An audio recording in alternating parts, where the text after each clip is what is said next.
Oi gente, tudo bem? Hoje eu vou explicar como as matrizes funcionam. As matrizes em Jactimirion, elas são como as entidades mágicas, mas não. Vocês vão entender no decorrer do vídeo quando eu explicar. Bem, vamos começar então do início do mundo. Quando a Terra estava em formação, ainda sem forma direito e sem vida, um asteroide adentrou na atmosfera da Terra e ele se partiu em 8 pedaços. Cada parte desse asteroide possuía 1/8 da força original desse asteroide. Esses pedaços ele possuíam um poder mágico gigantesco, enorme, que refletiam elementos básicos da natureza. E assim, cada matriz ficou responsável por um. Lucere, a matriz, responsável pelo poder da luz, um poder luminoso. A matriz de Typhon ficou responsável pelo poder dos ventos. Huracanos, a matriz ficou responsável pelo poder da energia / eletricidade. Já a matriz de Ignis ficou responsável pelo poder do fogo. A matriz de Inundation ficou responsável pelo poder das águas. A matriz de Saxon ficou responsável pelo poder da terra. A matriz de Tenebra ficou responsável pelo poder das trevas. E a matriz de Vitae ficou responsável pelo poder da natureza e da vida em si. Bem, Jactimirion tem um continente só. Ele é literalmente um continente só. Eram para ser 2, mas eu vou explicar isso depois. E assim, essas matrizes se instauraram nesse continente e aplicaram os seus poderes em várias regiões. E assim fazendo com que a magia flua sobre a Terra.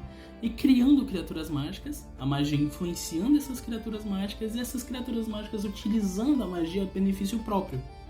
Elas podem se puxar o poder do mundo, do qual a matriz instaura, e utilizar ela a benefício próprio. Por isso, as criaturas que adquirem consciência aprendem a utilizar essa magia e a modificá-la, a poder utilizar ela de uma forma mais específica. Daí que surgem os poderes mágicos.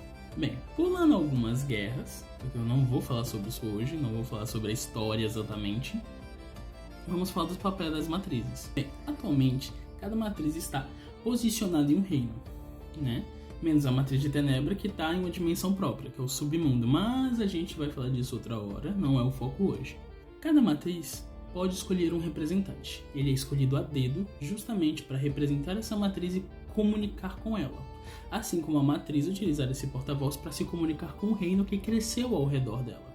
Esses representantes eles ganham muito poder mágico, justamente para poder acessar a matriz e continuar se comunicando com a própria. Não é algo fácil comunicar com a matriz.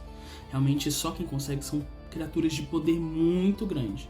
E muitas vezes o poder tem que ser compatível. Então se é uma pessoa de Huracanos e ela tenta se comunicar com a matriz de Ignis, ela não consegue de maneira fácil. Ela tem que ter muito poder mágico. Falando dos reinos dos quais as matrizes estão representando.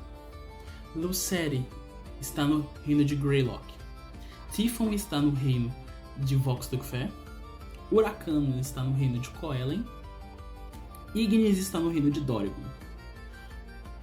A matriz de Inundatio está em Bonneville.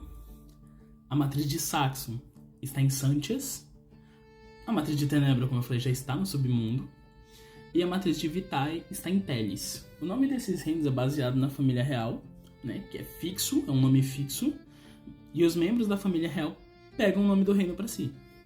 Por exemplo, explicando algo rápido, não é o foco hoje, mas explicando algo rápido. Um rei ascende em Greylock, né? Ele se casa com a princesa. Ele ganha o nome Greylock.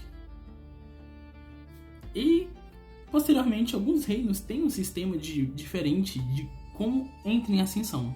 Então isso eu vou explicar em outro momento. Bem, cada representante ele é escolhido pela matriz por vários fatores. Pode ser por seu poder mágico, sua afinidade, muitas vezes por ter um conhecimento de vida muito grande, por ser sábio, e em alguns casos bem raros, é só porque a matriz quer. Escolhi esse e pronto, é porque eu quero ele. Bem, normalmente os representantes ficam próximos às matrizes para poderem se comunicar, para poder fazer uma administração mágica do mundo. Ocorre que muitas vezes você tem que entender como, para um representante, ele tem que saber como a magia está distribuída naquele continente. Pelo menos no reino, que é onde é a jurisdição da matriz, por assim dizer. E ele tem que saber como é que está sendo distribuída ali, se tem um lugar que precisa mais, se tem um lugar que está sofrendo, até porque o representante ele vai ajudar a matriz nesse aspecto. A matriz sente, mas é hora de agir ali? O representante ajuda nisso. Normalmente, para estar comunicando com a matriz, ele tem que estar próximo.